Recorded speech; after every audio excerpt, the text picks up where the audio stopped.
What did I learn there with the walnuts?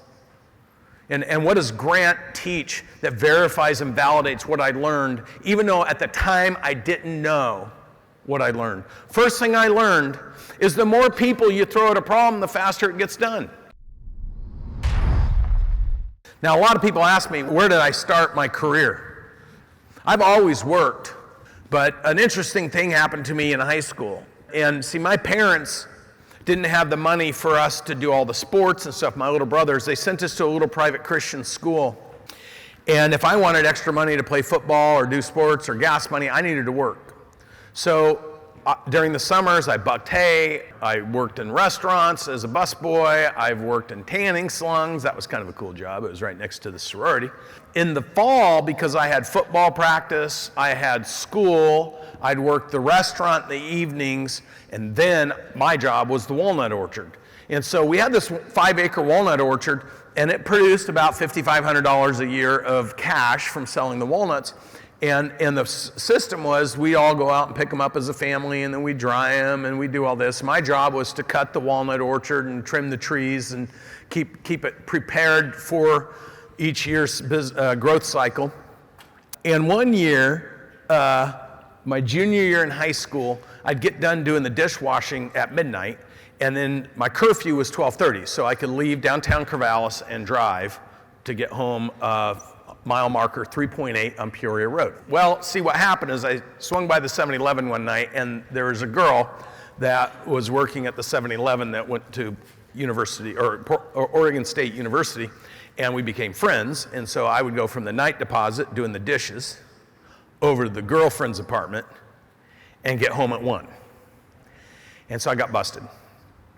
And I got grounded, and my dad said, hey, we're gonna be going on the family vacation. You've got football practice and you're working anyway, but what I want you to do on both weekends is I want you to pick the walnut orchard up, because I don't want you out screwing around, you're grounded. So I was really pissed because I wanted to see the girl.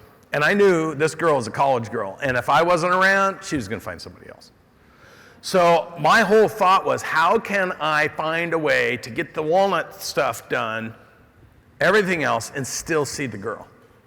So I went to school that Friday morning, and I went into the lockers where we put our books and stuff, and there was notes on the lockers saying Senior Fund Drive. And I'm like, Senior Fund Drive?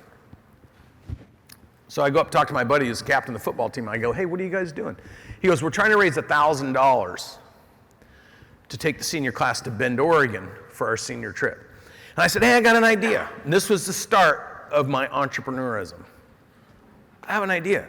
Why don't some of the guys come out and help me pick up some of the walnuts? See, my little brain thought if I could get 4 or 5 of my buddies and we could go really fast, I could maybe pick a day or 2 up. Makes sense, right? So born out of necessity, I had my first entrepreneur idea. Well, what I didn't know is that Saturday morning, there was a caravan of cars that came out. And I went to a small school, so the senior class was only like 35, 40 kids. So all of a sudden, this caravan of cars starts coming out, and they're bringing their brothers and their sisters and their parents. And all of a sudden, I have an army of people that are with me picking up the walnut orchard. We literally did what would have taken probably 3 weeks for me to do it, 2 weeks if the family was doing it. We literally, in 2.5 days, picked this thing clean. In fact, I used to hate walnut season because I was a running back and I was a cornerback. And when you picked walnuts, your hands were stained orange, a weird color, and people always make fun of me. And so I hated it, but I didn't touch any walnuts. I drove around in the tractor, and they dehusked them, threw them in the tractor. I drove around later, they threw the husks in the tractor. I go to the burn pile, somebody else would pull them out. I'm like, this shit's cool. Like, I'm not doing anything. And then all of a sudden, at the end of it was 3 days, at the end of the 3rd day, the parents came up and said, hey, what's the plan with the walnuts? I said, well, what I do now is that we dry them, we gunny sack them in 50-pound sacks, and I go sell them on Peoria Road. And they're like, well, what if we want to buy the walnuts? I'm like, that's cool. They'll be ready in about 6 days. So they're like, okay. Well, see, I was a 2.4 GPA, and I was only a 2.4 GPA. So I wasn't very smart with the calculator. So I basically, when the parents are like, what if we want to buy them? I'm like, that's fine, you can buy them. I made up a price. Parents paid me. My parents needed $5,500 every single year to put us kids into that private school.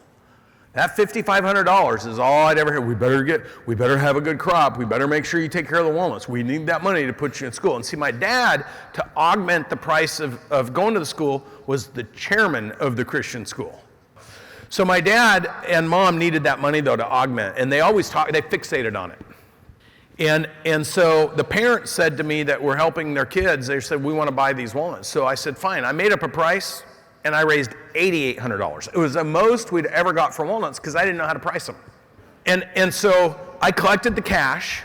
They dried. By the time the parents got back, the walnuts were gone.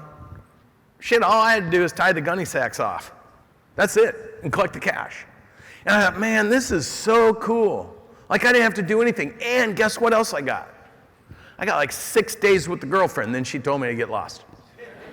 So now my dad comes home and he sees this pristine orchard. He comes home, he says to me, man, you really crushed this. I'm like, yeah, I was so excited. I'm like, look at all the money I got. I even had enough to give the senior class their $1,000. And he's like, well, how'd you raise so much money? So I sit down and explain the story. And I'm so proud. And my dad goes, this was not the point. You were supposed to be grounded. I'm like, yeah? What did you do the last 6 days?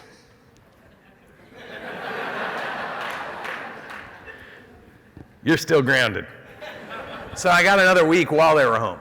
The point, though, was it set so much in my mind. What did I learn there with the walnuts? And what does Grant teach that verifies and validates what I learned, even though at the time I didn't know what I learned? First thing I learned is the more people you throw at a problem, the faster it gets done. Why would you ever want to go pick the walnuts up why would we ever for life pick up the walnuts by ourselves again? So that stuck with me. So as a young guy, I'm like, why would I do shit when I can get everybody else to do it for me? And I'll tell you how that played out later. The second thing I learned is that price is made up. And Grant talks about this, but as a kid I realized that, like, nobody even asked me the price. But what allowed the price, because price is only an issue in the absence of value. So if you're struggling in business and you're talking about your price, and you're talking about what you do, you're already in trouble. It's called a race to the bottom.